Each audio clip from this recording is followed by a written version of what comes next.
اعوذ باللہ من الشیطان الرجیم، بسم اللہ الرحمن الرحیم۔ السلام علیکم ناظرین، میں آج مفتی طارق مسعود کا ایک فنی بیان لے کے حاضر ہوں۔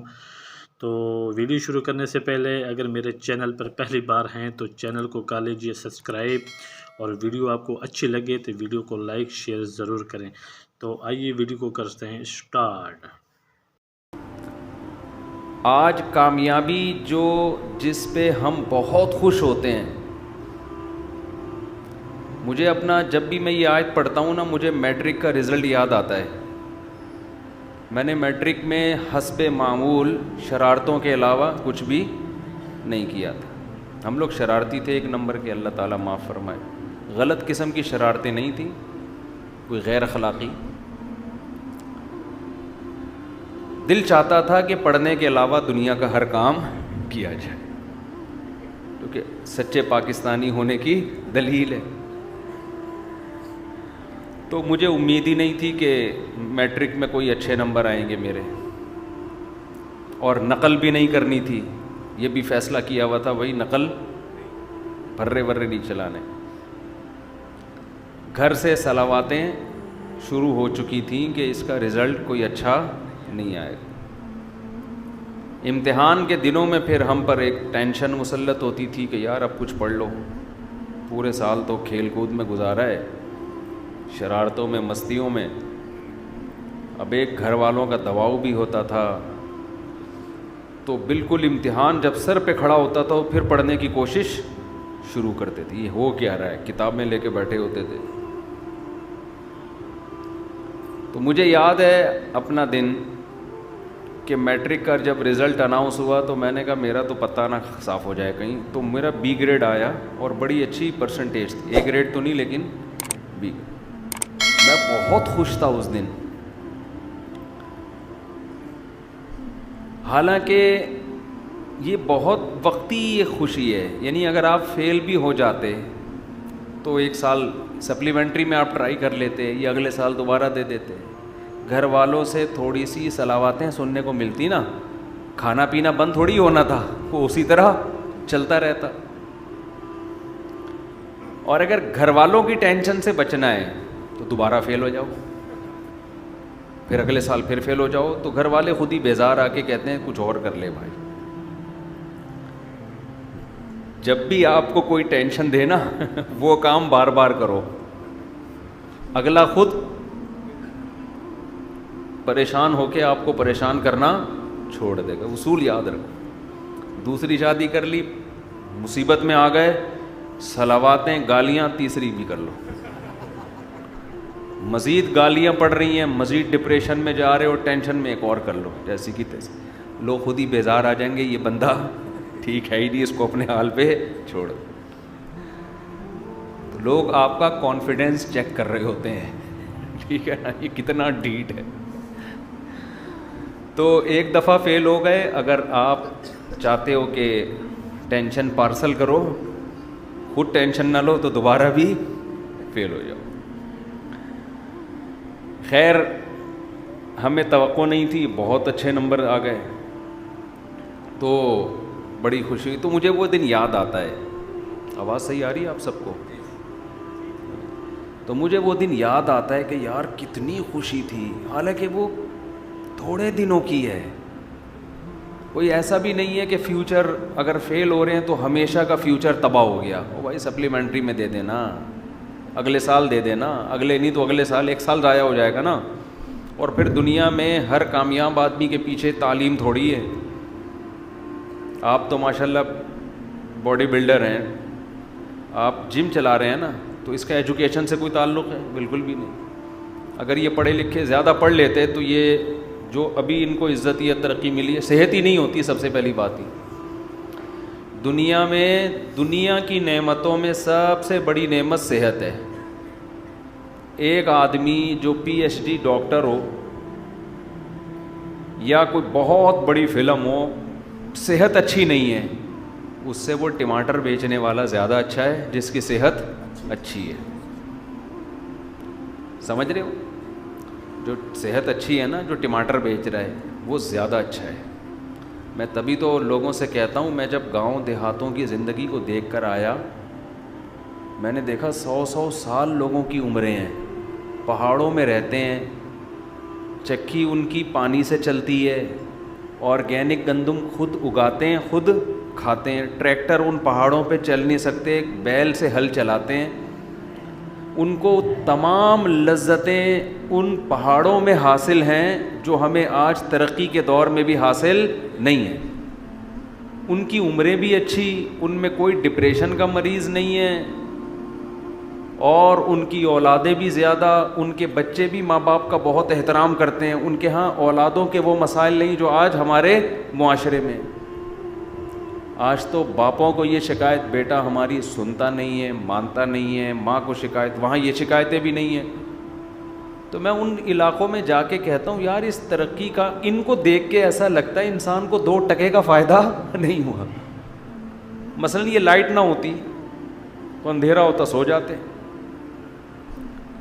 صبح اٹھتے جلدی اٹھ جاتے, صحت اچھی ہوتی, خراب ہوتی, اچھی ہو جاتی.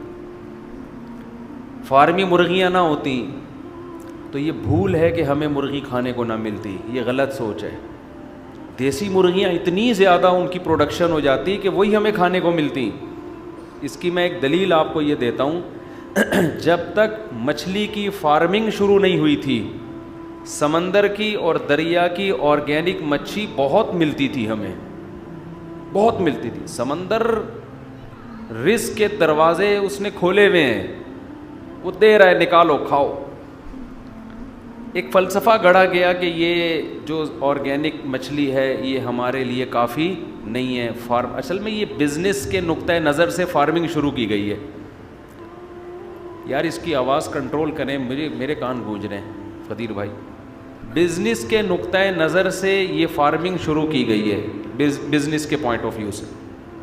اس کا نقصان یہ ہوا کہ جب تاجر کو سستے میں اتنی زیادہ مچھلی وہ پیدا کر سکتا ہے تو وہ آرگینک کی طرف جانا اس نے چھوڑ دیا, اس کی پروڈکشن ویسے ہی کم ہو گئی.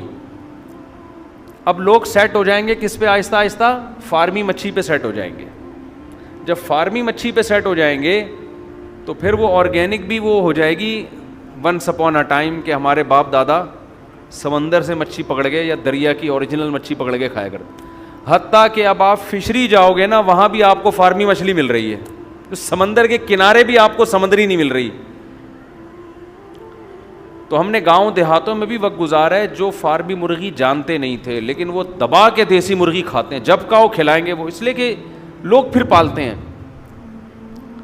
تو اگر یہ سائنسی ترقی نہ ہوتی, ہم دیسی مرغیوں پہ سیٹ ہوتے, ہم دیسی گندم پہ سیٹ ہوتے, یہ جو کھاد والی یوریا والی گندم ہے یہ نہ ہوتی, بہت کچھ ہوتا. خیر ابھی کیا رونا روئے بیٹھ کے آدمی, آپ لوگ کہیں گے کیا دینی باتیں ہم سننے آئے ہیں, مفتی صاحب نے کیا مرغی اور انڈوں کی باتیں شروع کر دیں. تو جی نام اعمال سیدھے آتے ہیں آ رہا میں بات کہاں سے, یہاں سے ادھر سے ہم نے ٹریک بدلا کیسے نا, نہیں وہ تو ہے. ہاں میں رزلٹ کی بات کر رہا تھا کہ میں یہ عرض کر رہا تھا کہ ایجوکیشن اچھی چیز ہے, حاصل کرنی چاہیے, اس سے انسان پڑھا لکھا آدمی, میچور آدمی بہت کچھ ہوتا ہے, لیکن اس کو بھی اپنے سر پہ بہت زیادہ مسلط کرنے کی بالکل بھی ضرورت نہیں ہے. سب سے پہلے کیا ہے, صحت. اگر آپ کوئی چیز اپنے اوپر مسلط کر لو گے تو آپ کی صحت گئی بھاڑ میں, نہیں تیل لینے. سمجھ رہے ہو نا, مسلط تو کرنا ہی نہیں ہے, مسلط صرف آخرت کی فکر, بس جہنم سے بچ جائیں جنت میں چلے جائیں. اس کے علاوہ مسلمان کسی چیز کی ٹینشن بالکل بھی نہیں لیتا. میں آپ کو بتاؤں, میں بہت پڑھے لکھے لوگوں سے بھی ملتا ہوں, سب کی بات نہیں کر رہا, لیکن میں نے بہت سو کو اوپر سے مینٹل ان کا دیکھا ہے تھوڑا سا سیٹنگ آؤٹ, بہت سو کو, تھوڑے نہیں, ہماری بھی ایک زندگی گزر چکی ہے اس معاشرے میں. پورے صحیح سیدھے نہیں, پورے صحیح نہیں ہوتے وہ, پورے صحیح میں نے ان لوگوں کو دیکھا ہے جو کچھ زیادہ پڑھے لکھے نہیں ہوتے. معذرت کے ساتھ میں کوئی ایجوکیشن کی نفی نہیں کر رہا, بلکہ ایسے لوگوں کو بھی دیکھا ہے جو پڑھ کے پاگل ہو گئے, بالکل ہی پاگل ہو گئے, دماغی توازن بالکل خراب. اس کی ایک وجہ تو یہ ہوتی ہے کہ ٹینشن بہت لے لیتے ہیں.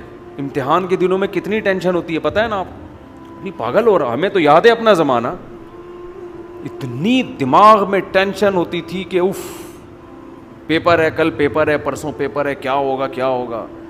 ایک عجیب, پہلے زمانے میں ہمارے علماء نے جو پڑھا ہے نا جن طریقوں سے, جو بڑے بڑے علامے پیدا ہوئے ہیں, ان میں ایگزام کا کانسیپٹ ہی نہیں تھا. آپ کو تاریخ میں جتنے بڑے بڑے علامے ملیں گے مسلمانوں میں, انگریزوں کا مجھے نہیں پتا, وہ ایگزام ہی نہیں دیتے تھے. وہ ہوتا یہ تھا, کسی کو ٹیچر بنایا, جو جس فن میں ماہر ہے اس کو اپنا ٹیچر بنا کے اس فن کو اس سے سیکھنا شروع کر دیا. بس کوئی ایگزام نہیں ہے, آپ کی اپنی چاہت پر ہے کہ آپ سیکھنا چاہتے ہو تو سیکھو. امتحان ہم کیوں لیں بھائی آپ سے, امتحان کیوں لیں؟ آپ کا اپنا نقصان ہے اگر نہیں پڑھ رہے. امتحان لے کے ہم نے کیا کرنا ہے؟ سمجھ میں آ رہی ہے بات؟ تو طالب علم کو یہ احساس ہوتا تھا کہ بھائی میں اگر پڑھوں گا تو میرا فائدہ ہے, نہیں پڑھوں گا تو چھوڑو یار, رکشا چلاؤ, ٹماٹر بیچو, کچھ اور کام کرو. یہ جو مدرسوں میں بھی, ہمارے مدرسوں میں, اور جو ہمارا نظام تبدیل ہوا نا, یہ بھی انگریز کے بر صغیر میں آنے کے بعد ہوا ہے. کچھ چیزیں ہم لوگ مدرسے والوں نے بھی گوروں سے لی ہیں. ایک اثر تو پڑتا ہے نا, اثر تو آتا ہے, ورنہ پہلے یہ سیٹ اپ نہیں ہوتا تھا. بس بھائی علم حاصل کرنا ہے, بیٹھو, جس سے آپ نے قرآن حفظ کرنا ہے حفظ کرنا شروع کر دو, کوئی امتحان نہیں. حافظ بن جاؤ گے تو ساری دنیا کہے گی بھائی حافظ ہے, نہیں بنو گے تو تمہارا نقصان ہوگا. اس سے طالب علم میں شوق برقرار رہتا ہے. میں جب مدرسے گیا نا تو ہمارے مدرسے میں بھی میرا جو پہلا سال تھا اس میں امتحان کا کانسیپٹ نہیں تھا, تو میں نے بڑی محنت سے پڑھا. جب میں عربی گرامر میں نے پڑھنا شروع کی تو کچھ سوالات تو استاذ پوچھتے تھے, سبق پوچھتے تھے, کچھ میں فرضی سوالات بنا بنا کے اپنے آپ سے پوچھتا تھا. شوق بہت برقرار رہتا ہے ایسے. میں پتہ ہے ایسے جیسے ہم گردانے یاد کرتے ہیں نا, ضربا ضربا ضربو ضرب ضربتا, کس لفظ کا کیا معنی ہے. میں کیا کرتا تھا, پرچیوں پہ لکھتا تھا, کئی سارے صیغے لکھ کے پرچیوں پہ الفاظ لکھے, ان کو آپس میں مکس کر دیا, پھر پرچی اٹھا کے اپنا امتحان لیتا تھا کہ بتاؤ بھائی اس کا مطلب کیا ہے, ٹھیک ہے نا, یہ کون سا صیغہ ہے. تو جب آپ میں پڑھنے کا شوق ہوگا تو آپ پڑھیں گے, نہیں شوق ہوگا تو امتحانوں سے آپ کو ڈپریشن کے علاوہ کچھ بھی حاصل نہیں ہوگا. اور یہ بھی آپ کو بتاؤں, جو امتحان میں پاس ہوتے ہیں, اچھے نمبر لیتے ہیں, ضروری نہیں کہ وہ ان کو آتا بھی ہو. امتحان میں تکے دبا کے چل رہے ہوتے ہیں. ہمیں کئی بار ایسا ہوا کہ ہم نے امتحان پورے سال پڑھا نہیں, رات کو ایک سوال دیکھ کے چلے گئے, اتفاق سے وہی آ گیا, چھاپ کے آ گئے. اور جو پورے سال پڑھتا رہا اس نے وہ والا سوال نہیں دیکھا, صبح پیپر میں وہ والا سوال آ گیا. وہ ان پڑھ ہو کے, اس کے وہ پڑھا لکھا ہو کے نمبر کم, اور ہم نے نہیں پڑھا اور نمبر ہمارے زیادہ. تو یہ تکے چل رہے ہوتے ہیں.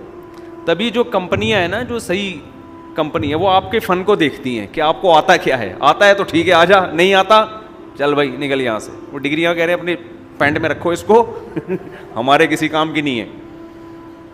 ایک صاحب میرے پاس آئے, کہنے لگے میرے پاس کوئی ڈگری شگری نہیں ہے, سب جعلی بنوائی ہیں میں نے, تجربہ بہت ہے. آج کل ایک کمپنی میں ایچ آر مینیجر لگا ہوا ہوں.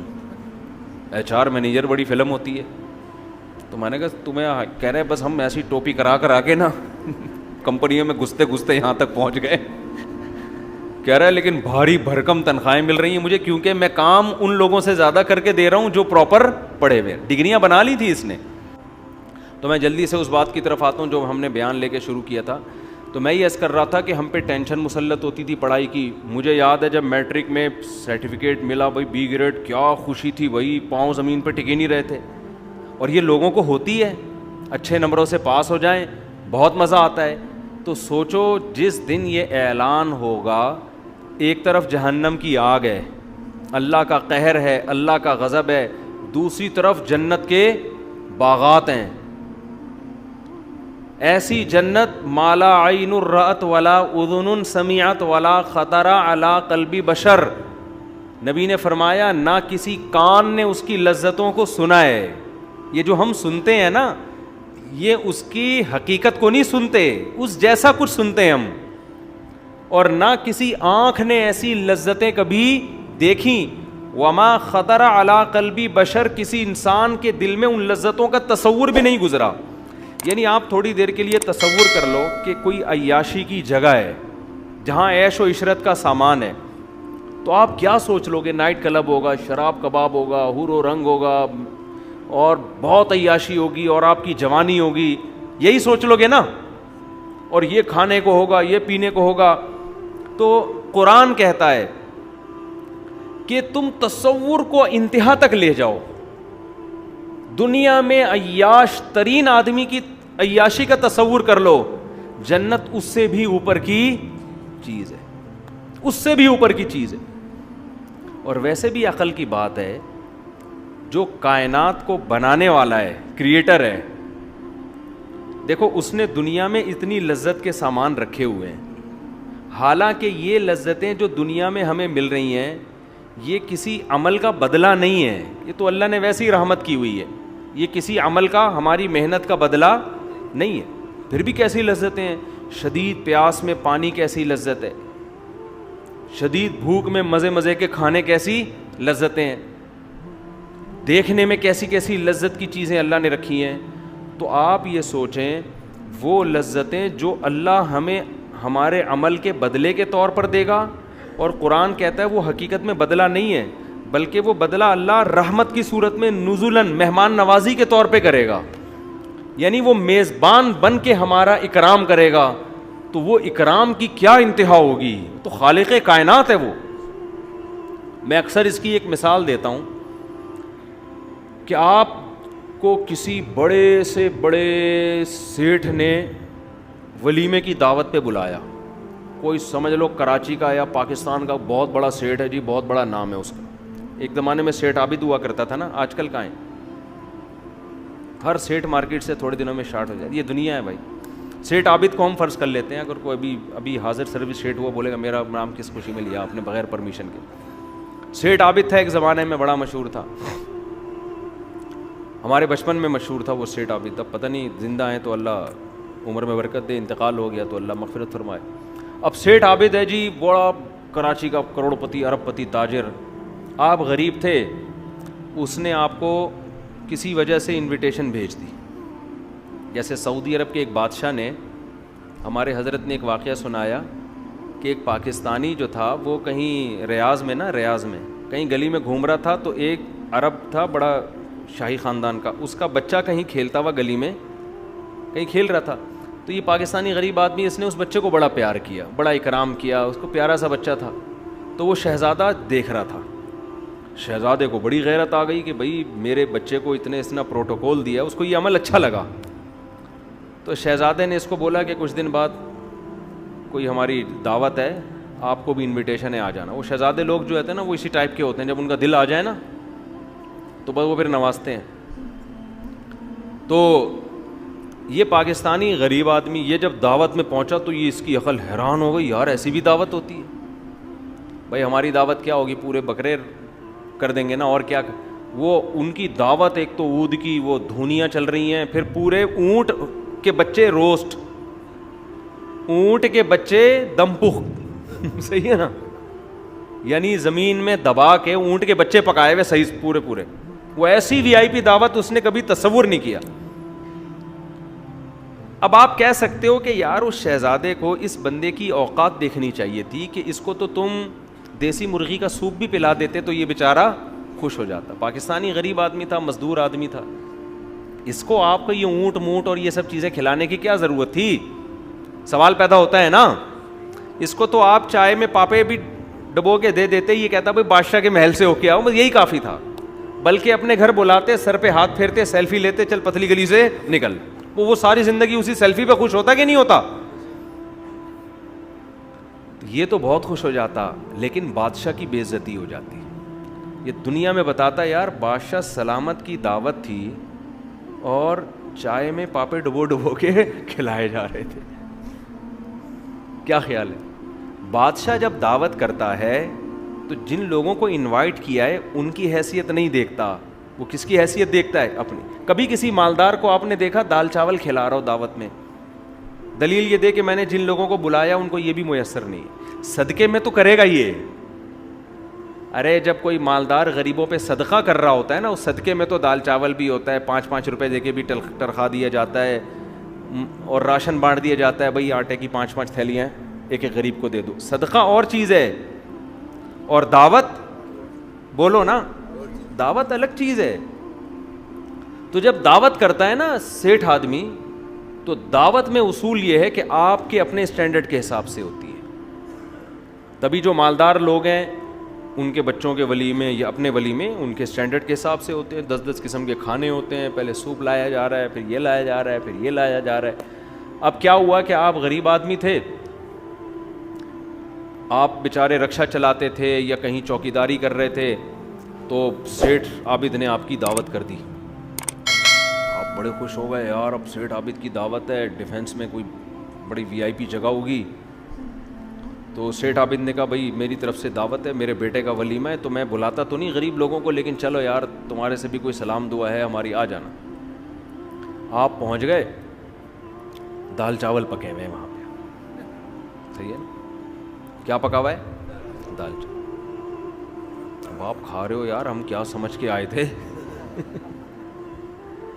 ایسا خوبصورت لان ہوگا, انٹری کے لیے لوگ الگ استقبال کے لیے کھڑے ہوئے ہوں گے, پھر جب لان میں جائیں گے تو وہ ستارے ٹمٹما رہے ہوں گے, بڑا ڈیکوریشن کا انتظام کیا ہوا ہوگا, اور اگر وہ بالفرض دیندار نہیں ہیں تو ناچ گانے کی محفلیں بھی ہوں گی, حور و رنگ کا انتظام کیا ہوا ہوگا, فنکارائیں بلائی ہوئی ہوں گی, اداکارائیں ملکی مشہور جن کو آج تک ہم نے صرف ٹی وی پہ دیکھ کے حسرت کیا کرتے تھے, ان کو زندہ دیکھنے کا ہمیں موقع ملے گا. یہ سوچ ہوگی نا اس کی,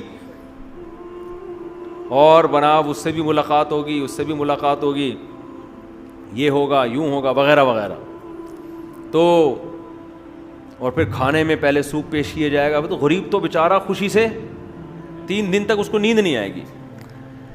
جب وہاں پہنچے تو یہ دیکھ کر اس کے خون کے آنسو کہ میرے لیے کیا انتظام ہے. اب آپ کہہ رہے ہو صاحب یہ کیا ہے یار, یہ صدقے کی محفل ہے, کوئی 11ویں شریف ہے یا ابا کا تیجا کر رہے ہو یا ولیمہ کر رہے ہو. سیٹھ عابد کہہ رہا ہے بھائی آپ کو کیا اعتراض ہے, آپ کو گھر میں یہ ملتی ہے, آپ کو تو گھر میں اگر ملتی بھی ہے تو سادہ دال چاول, ہم نے تو دال میں ٹماٹر کا تڑکا بھی لگوا دیا آپ کے لیے, یہ اسپیشل آپ کے لیے تڑکا لگوایا, ورنہ ہم تڑکے وڑکے نہیں لگاتے. آپ کو تو بوبلے ہوئے چاول گھر میں ملتے ہیں, ہم نے اسپیشل آپ کے لیے دال میں تھوڑا تڑکا لگایا. دیکھو مزہ نہ آئے پیسے واپس, ہے مزے کی دال, آپ کھا رہے ہو, مزہ آ رہا ہے, بھوک بھی لگ رہی ہے, لیکن آپ کہو گے کہ آج سے سیٹھ عابد کی عزت ختم. 20 لوگوں کو جا کے بتائے گا اب بڑا بنا پھرتا ہے, اب ٹوپی ڈرامہ, کنجوس آدمی 1 نمبر کا, یہی بولو گے نا. اب جو بھی آپ کو کہے ابے تجھے تو تیری حیثیت سے زیادہ کھلا دیا, آپ کہو گے بھائی ہمیں ہماری حیثیت سے زیادہ نہیں کھلایا. بات یہ ہوتی ہے دعوت کرنے والا اپنی حیثیت کے حساب سے دعوت کرتا ہے, وہ انوائٹڈ مہمان جو ہیں ان کی حیثیت کو پیش نظر نہیں رکھتا. تو اب مجھے ایک بات بتاؤ, سیٹھ عابد یہ حماقت کبھی نہیں کرے گا کہ دال چاول کھلا دے. وہ کہے گا یار آج ساری دنیا دیکھے گی کہ سیٹھ عابد کی دعوت کیسے ہو. کنجوسی کا تانا دنیا میں کوئی نہیں برداشت کرتا, تبھی تو لوگ قرضے لے لے کے دعوتیں اچھی کر رہے ہوتے ہیں. بھائی ایک دفعہ لوگوں کو پتہ چل جائے کہ ہم کنجوس نہیں ہیں.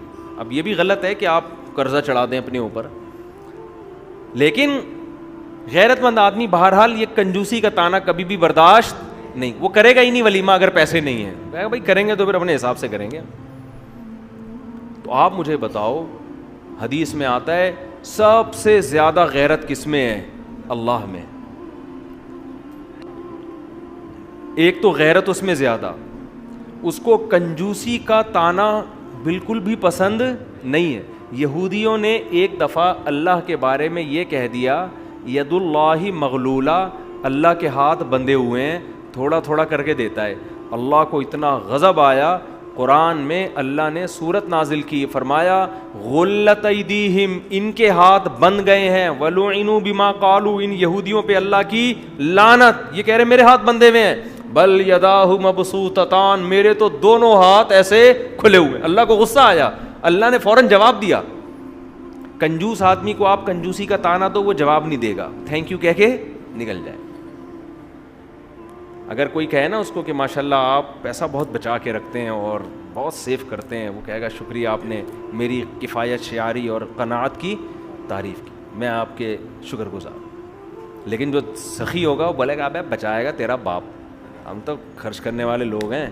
اس کو وہ چپ نہیں رہے گا, وہ خاموش کبھی نہیں رہے گا, اس کو غصہ آئے گا, بھائی تو کیسی بات. اور یہ غصہ آنا اس کی علامت ہے یہ سخی ہے, یہ کنجوسی کا طعنہ برداشت نہیں کرتا.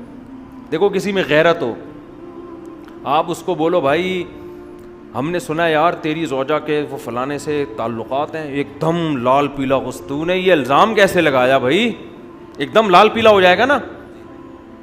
اور غیرت نہیں ہے بھائی, میں نے سنا ہے تیری وائف کے چکر چل رہا, کہہ رہے تھینک یو یار.